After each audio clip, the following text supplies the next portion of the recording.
What is up, you guys? Welcome to part 2 of the Burpsuite series, where I go over all the different tools that Burpsuite has to offer.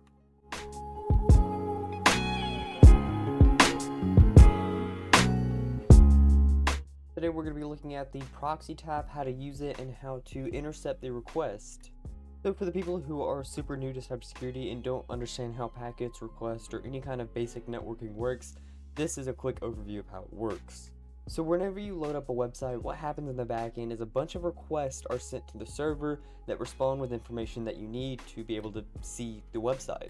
If you send a GET request to example.com/home, that's more than likely we're going to return some kind of HTML, or you can send data to be put into these servers through an API or a bunch of other different ways.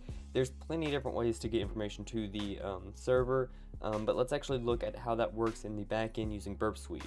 But before we actually show you how all of that works, you need to understand how a proxy works and how you can route all the traffic through Burpsuite.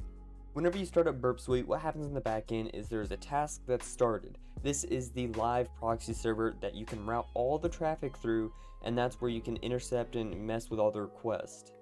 This essentially is a man-in-the-middle attack.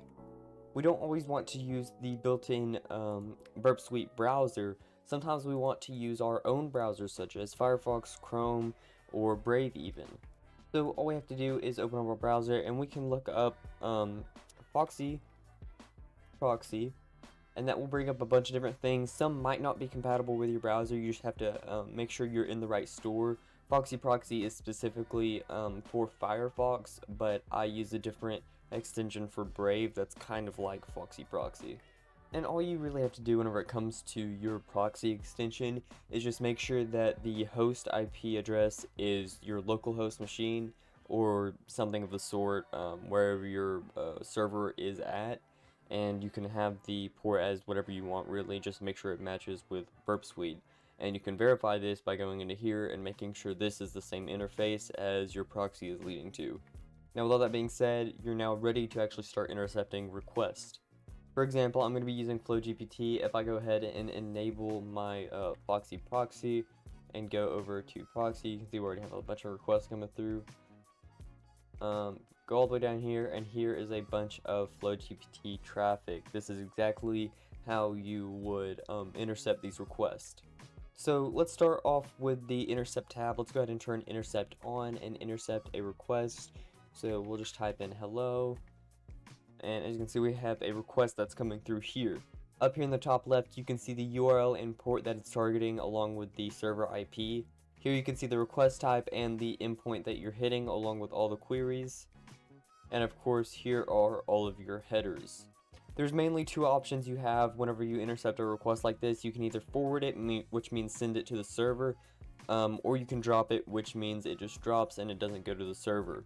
Keep in mind you can also edit data in here, so whenever it's going through you can edit it and change it to something that you might see as a vulnerability or something of the sort and then send it to the server. Over here you can see the inspector tab, just the same per usual. You can see all the different query information along with the attributes and stuff. Here we have the action button, which is the same as just right clicking on your screen, and here you have open browser, which opens the built-in browser for Burpsuite. And if you want to search for a certain term, such as Flow GPT, it'll highlight all of the terms within the request that have that term.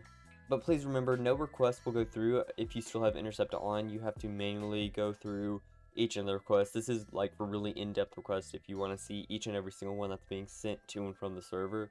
So this is just a way to do that.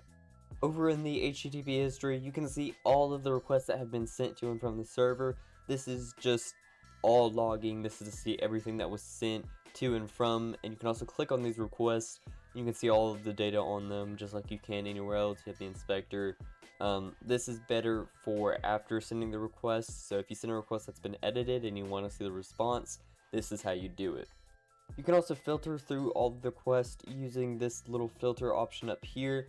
Most of it is pretty self-explanatory, so I don't think I'll go over it here. But if you want to show only a file type, say if I wanted to only show JSON files, as you can see, it only shows JSON extensions. But better yet, if I wanted to see all the different JSON, I would enable script and other text. As you can see, I can see all the scripts and JSON. You can also choose to filter through the request by the response type. So if you have a success, you can only show the successes. If you turn off all of the other redirection, request error, everything like that. If you're familiar with your response codes, then you should know how to use this.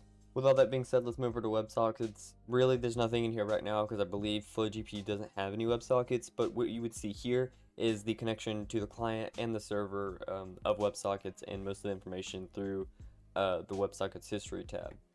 Here you can change the proxy history, you can change the interface that you're listening on, so if you want to listen on a specific address, either on localhost or on your machine IP, so if you wanted to connect your phone to Burpsuite, what you would do is have the proxy on your phone lead to your local machine IP on port 8080, and that's how you could intercept requests on another device.